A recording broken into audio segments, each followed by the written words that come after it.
Hi guys, welcome to my channel commerce with Vishesh. Guys, आज हम करने वाले हैं objectives and importance of management. ये पार्ट 2 है। अगर आपने अभी तक पार्ट 1 नहीं देखा तो प्लीज पार्ट 1 देख लीजिए।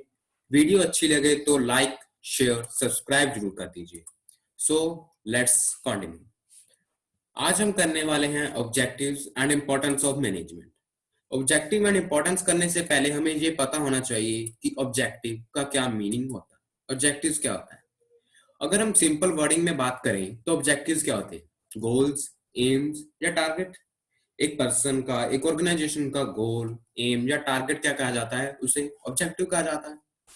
तो क्या है? Objective are the goals towards which the activities of the organization are directed। Objectives क्या होते हैं? वो गोल्स होते हैं, वो एम्स होते हैं जिसके तरफ हमारे जो सभी एक्टिविटीज हैं एक ऑर्गेनाइजेशन की डायरेक्टेड होती हैं। यानी कि एक ऑर्गेनाइजेशन है जो भी काम करेगी सिर्फ अपने ऑब्जेक्टिव को पूरा करने के लिए करेगी in an efficient and effective way. Effective का यहाँ पे मतलब होगा completion of work at proper time, and efficient का मतलब हो गया completion of work with minimum cost. Normally क्या है, हमारे जो ऑब्जेक्टिव्स हैं उसे 3 पार्ट्स में डिवाइड कर दिया गया है। फर्स्ट है ऑर्गेनाइजेशनल ऑब्जेक्टिव, सेकंड है सोशल ऑब्जेक्टिव एंड थर्ड है पर्सनल, ह्यूमन या इंडिविजुअल ऑब्जेक्टिव्स। ऑर्गेनाइजेशन ऑब्जेक्टिव्स वो ऑब्जेक्टिव्स हो गए जो कि एक ऑर्गेनाइजेशन के साथ रिलेट करते हैं। सोशल ऑब्जेक्टिव्स वो ऑब्जेक्टिव्स हो गए जो कि एक समाज, एक सोसाइटी के लिए रिलेटेड है। और पर्सनल में आ गए, ह्यूमन में आ गए, इंडिविजुअल में आ गए हमारे एम्प्लॉयज का। तो गाइज हम पढ़ते हैं, अभी डीपली इनके पढ़ते हैं कि क्या क्या ये है। गाइज आगे आ जाती है ये डायग्राम। ऑब्जेक्टिव्स, इंपॉर्टेंस, नीड, सभी के पॉइंट्स क्या हैं? सिमिलर हैं। इसलिए आप ये डायग्राम हर एक चीज के लिए अप्लाई कर सकते हो। चाहे वो ऑब्जेक्टिव्स आ जाए तभी भी आप डायग्राम बना सकते हो, इंपॉर्टेंस आ जाए तो भी आप डायग्राम यही बना सकते हो। बहुत ही इफेक्टिव लगेगा इससे। चलिए आगे बढ़ते हैं, डीपली पढ़ते हैं। फर्स्ट आ जाता है ऑर्गेनाइजेशनल ऑब्जेक्टिव्स। गाइस मैंने आपको बता ही दिया कि ऑर्गेनाइजेशनल ऑब्जेक्टिव्स वो ऑब्जेक्टिव्स होते हैं जो कि एक ऑर्गेनाइजेशन के साथ रिलेट करते हैं। मैनेजमेंट के जो भी अपने उद्देश्य हैं, किसके टुवर्ड्स, किसके? ऑर्गेनाइजेशन के टुवर्ड्स, वो ऑब्जेक्टिव्स कहाँ जाते हैं? ऑर्गेनाइजेशन ऑब्जेक्टिव्स में। अब पढ़ते हैं कि एक ऑर्गेनाइजेशन के लिए, एक मैनेजमेंट के क्या उद्देश्य होते हैं। फर्स्ट आ जाता है सर्वाइवल। फर्स्ट क्या है? सर्वाइवल। सर्वाइव का मतलब है कि अपने पैर मार्केट में गड़ाए रखना, जमाए रखना। और ये कैसे होगा? अगर एक ऑर्गेनाइजेशन है कंपटीशन को फेस करती रहेगी। क्वेश्चन आ जाता है कि एक ऑर्गेनाइजेशन है सरवाइव कैसे करेगी? जब वो कंपटीशन को फेस करेगी, कंपटीशन फेस करने के साथ साथ और वो अर्न कर रही है enough money to cover cost, earn enough money to cover cost, earn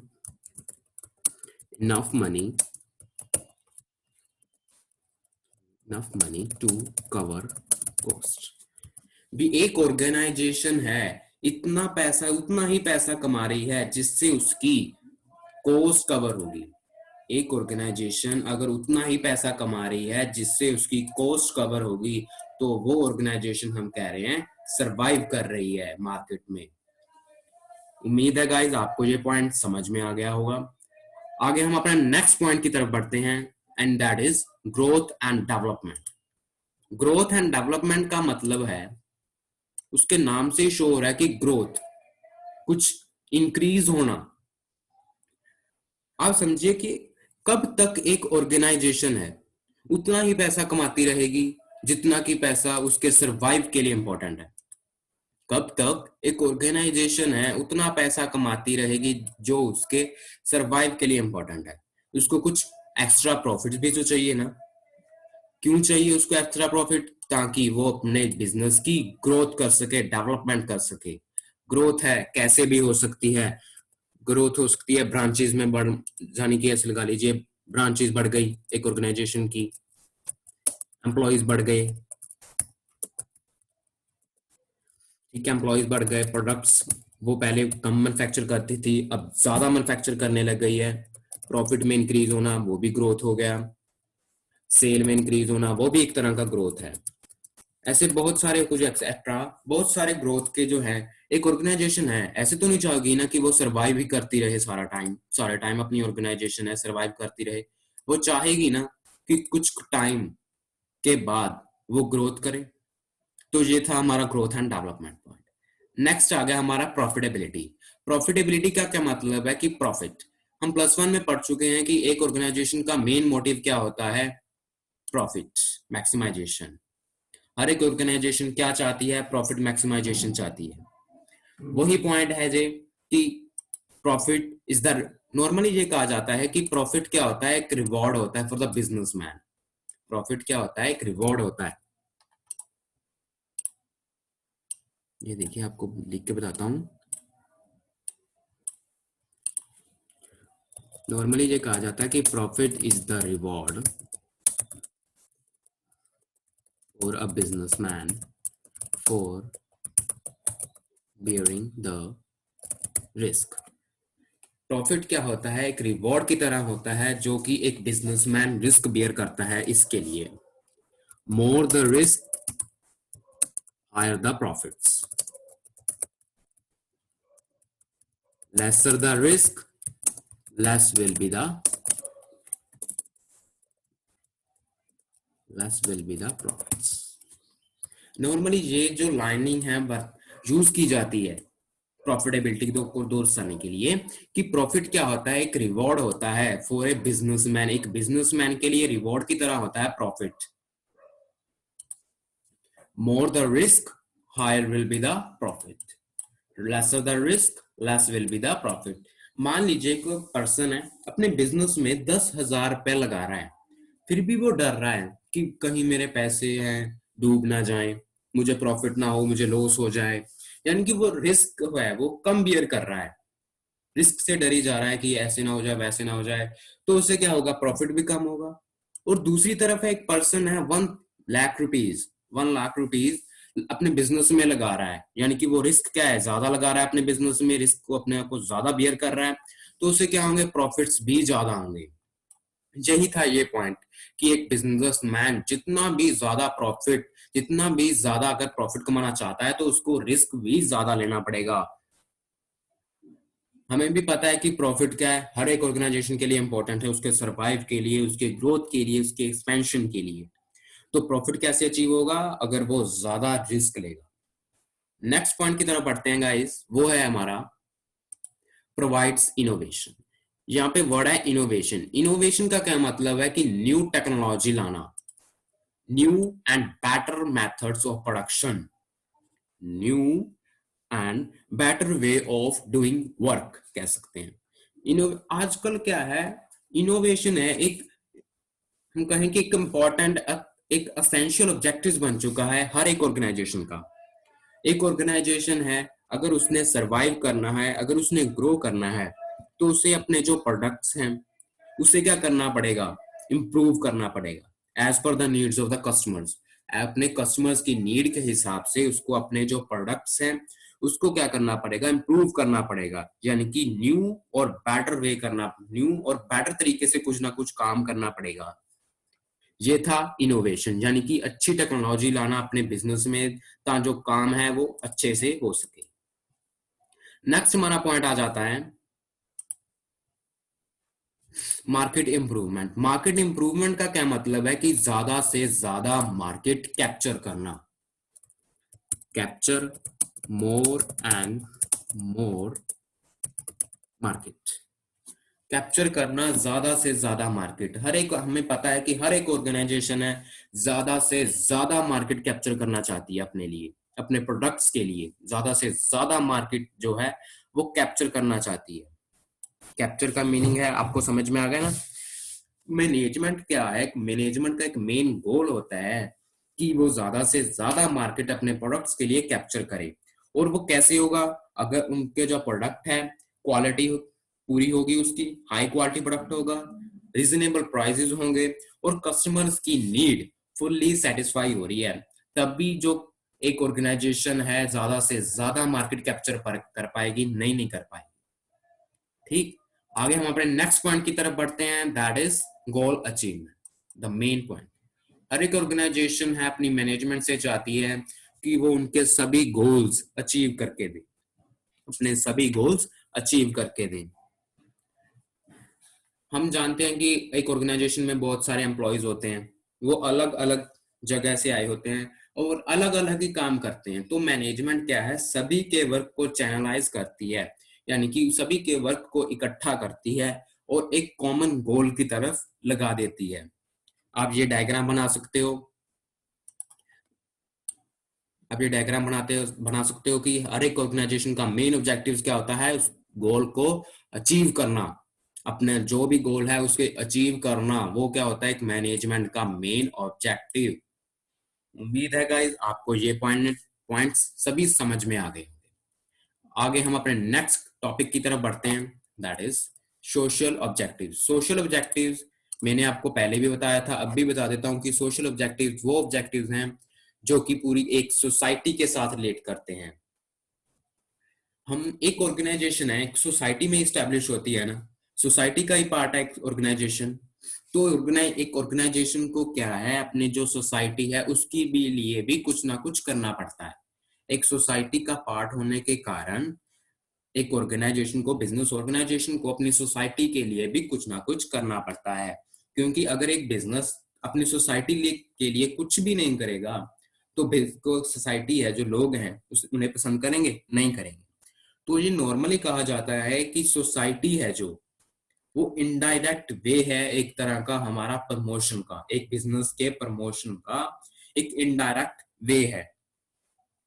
क्योंकि अगर सोसाइटी खुश होगी तो एक बिजनेस की क्या बन जाएगी, गुडविल बन जाएगी, उसकी रेपुटेशन बन जाएगी। अगर उसका रेपुटेशन बन गई तो उसके जो प्रोडक्ट्स हैं वो ज्यादा बिकेंगे। जब प्रोडक्ट्स ज्यादा बिकेंगे तो उस ऑर्गेनाइजेशन के प्रॉफिट्स बढ़ जाएंगे। एक तरह का ये लगा लीजिए, एक बिजनेस के फायदे के लिए, बिजनेस को अपने फायदे के लिए सोशल ऑब्जेक्टिव्स पर भी ध्यान देना पड़ता है। फर्स्ट पॉइंट आ जाता है supply of quality goods. Supply of quality goods नाम से शो हो रहा है कि एक बिजनेस को अपनी सोसाइटी को क्वालिटी गुड्स सप्लाई करनी चाहिए, क्योंकि as a part of society business की जिम्मेदारी बनती है कि वो अपनी सोसाइटी को क्वालिटी प्रोडक्ट ही सप्लाई करे, बेस्ट क्वालिटी प्रोडक्ट है वो सप्लाई करे, जो गुड बैड क्वालिटी प्रोडक्ट है वो ना करे। क्योंकि अगर वो एक बिजनेस है अच्छी क्वालिटी का प्रोडक्ट अपने लोगों को देगा, अपनी सोसाइटी को देगा, तो उससे उनके कस्टमर्स हैं अट्रैक्ट होंगे उनकी तरफ। समझ में आ गया गाइस? आगे हम पढ़ते हैं कि रीजनेबल प्राइस। रीजनेबल प्राइस का भी मतलब समझ में आ रहा है कि एक बिजनेस है जो क्वालिटी प्रोडक्ट्स तो करे ही करे सप्लाई, और वो करे क्या, रीजनेबल प्राइसेस पर करे, रीजनेबल प्राइस पर करे। एक मैनेजमेंट का मेन ऑब्जेक्टिव जो इम्पोर्टेंट है यही होता है कि मैनेजमेंट है जो अपने सोसाइटी को क्वालिटी प्रोडक्ट प्रोवाइड करे, और वो भी रीजनेबल रेट्स पर, रीजनेबल प्राइसेस पर। क्योंकि अगर रीजनेबल प्राइसेस नहीं होंगे तो आप ही जानते हैं कि लोग नहीं खरीदेंगे, उसका सामान नहीं खरीदेंगे। अगर उसका सामान नहीं खरीदा जाएगा, उसको प्रॉफिट नहीं होगा, उसको क्या हो जाएगा, लॉस हो जाएगा। उम्मीद है गाइस आपको ये भी पॉइंट समझ में आ गए होंगे। अभी तक आपको सभी पॉइंट समझ में आ गए। आगे हम नेक्स्ट बढ़ते हैं। थर्ड पॉइंट आ जाता है proper utilization of resources. Proper utilization of resources का मतलब है कि सभी जो रिसोर्सेज हैं उनका प्रॉपर यूटिलाइजेशन, उनका प्रॉपर यूज, उनकी जो वेस्टेज है उसको क्या करना, कम करना।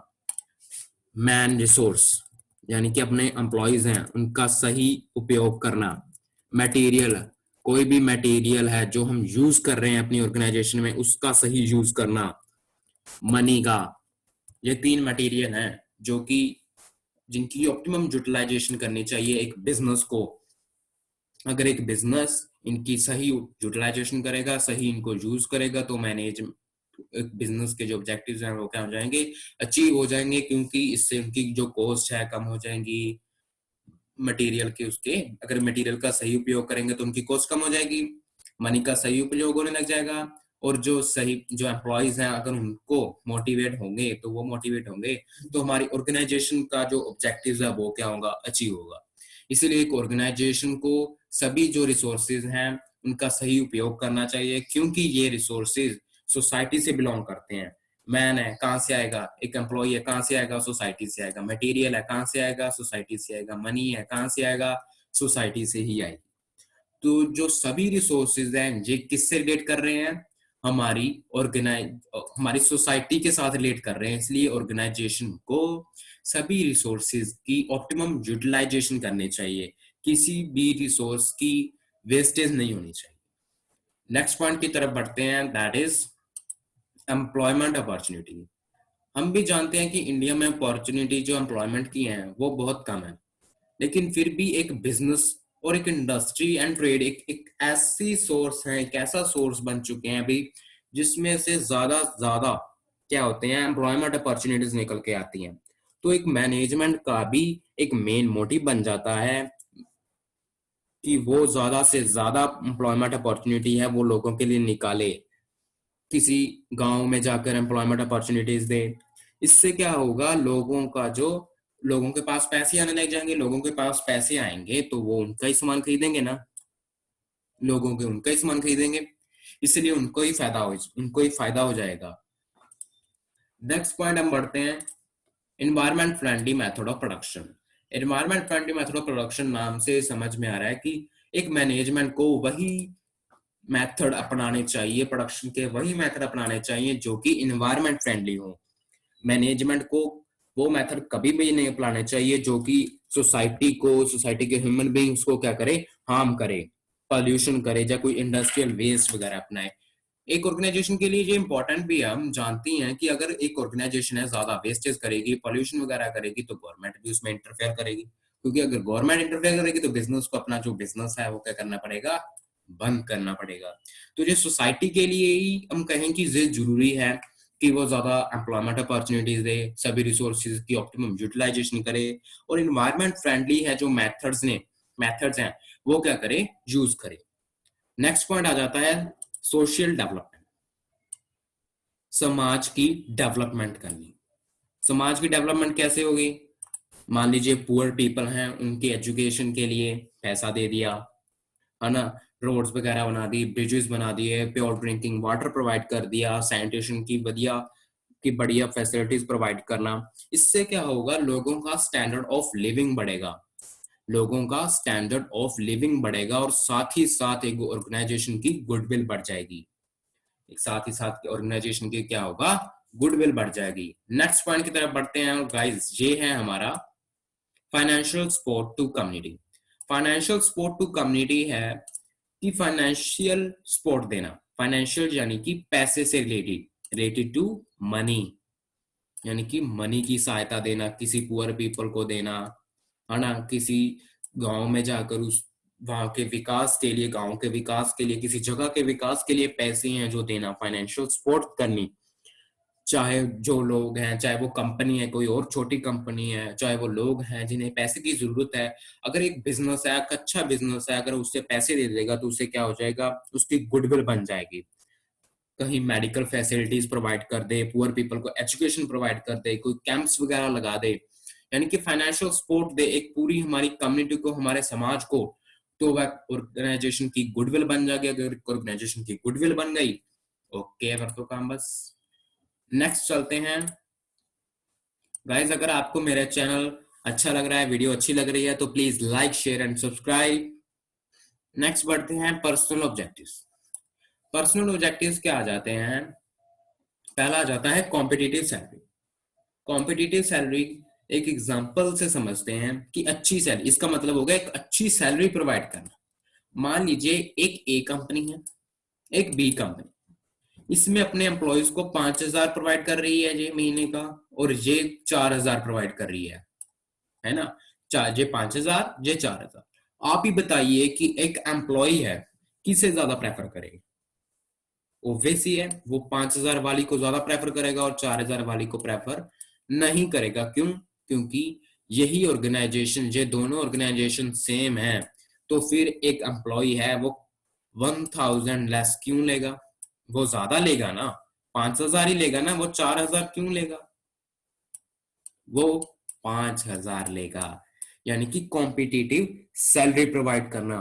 मैनेजमेंट को अपने सभी एम्प्लॉयज को कॉम्पिटिटिव सैलरी प्रोवाइड करनी चाहिए, क्योंकि अगर एक एम्प्लॉय को कम पे हो रहा है या अच्छा पे नहीं हो रहा तो वो पर्सन है हमारी ऑर्गेनाइजेशन छोड़कर कहाँ चला जाएगा, दूसरे की ऑर्गेनाइजेशन में।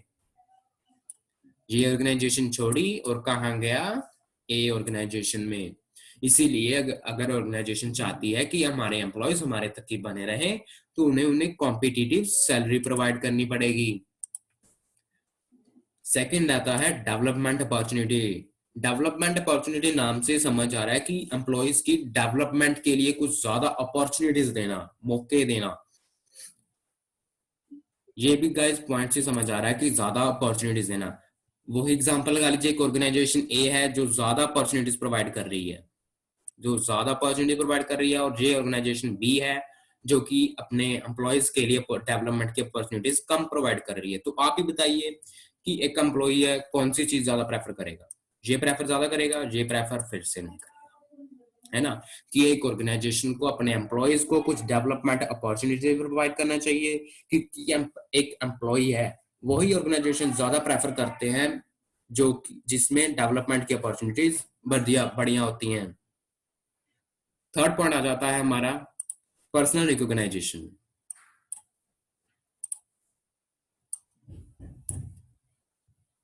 पर्सनल रिकॉग्नाइजेशन का मतलब है कि एक एम्प्लॉय एक ऑर्गेनाइजेशन को अपने एम्प्लॉयज, एक मिनट में,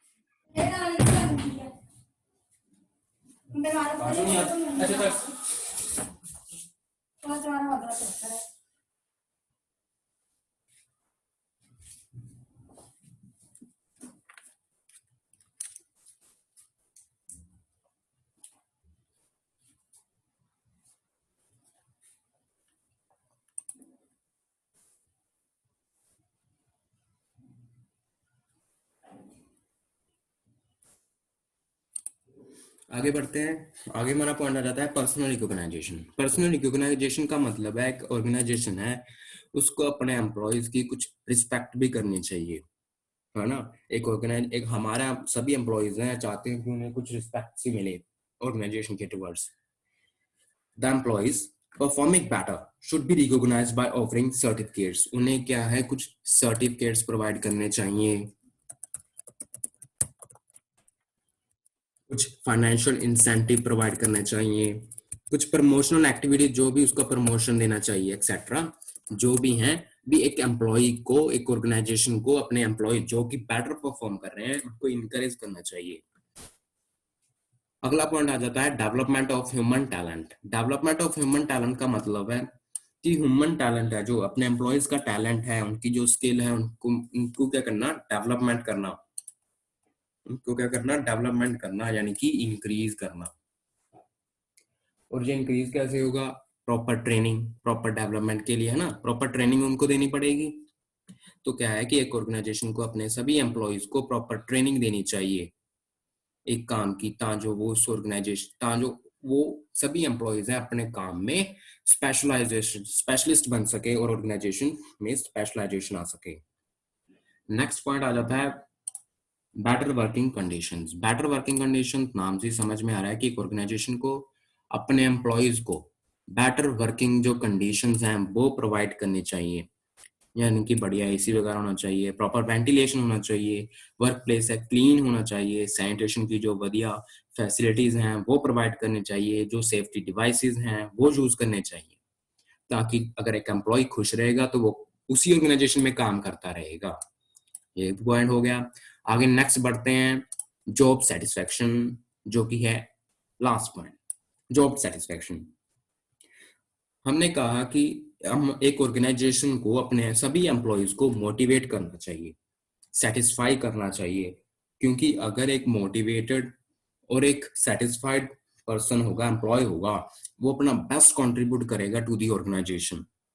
और एक पर्सन, हम मैंने वर्ड बोला सेटिस्फाइड, और एक पर्सन है सेटिस्फाइड कैसे होगा, अगर उसको अपने हिसाब की जॉब मिलेगी, वो जैसी जॉब चाहता है उसे वैसे ही जॉब मिली, तो वो क्या हो जाएगा, सेटिस्फाई हो जाएगा। मान लीजिए एक पर्सन है, कंप्यूटर में एक्सपर्ट है, तो उसे कंप्यूटर की ही जॉब मिली, तो उसे वो क्या हो जाएगा, अपनी जॉब से सेटिस्फाई हो जाएगा और इस वजह से जॉब सेटिस्फेक्शन मिल जाएगी। अगर एक पर्सन को जो सेटिस्फेक्शन मिल गई तो वो अपना बेस्ट कंट्रीब्यूट करेगा टू दी ऑर्गेनाइजेशन। गाइस आज हमने कर लिए हैं लगभग 15 से 20 ऑब्जेक्टिव्स और इंपॉर्टेंस कर चुके हैं।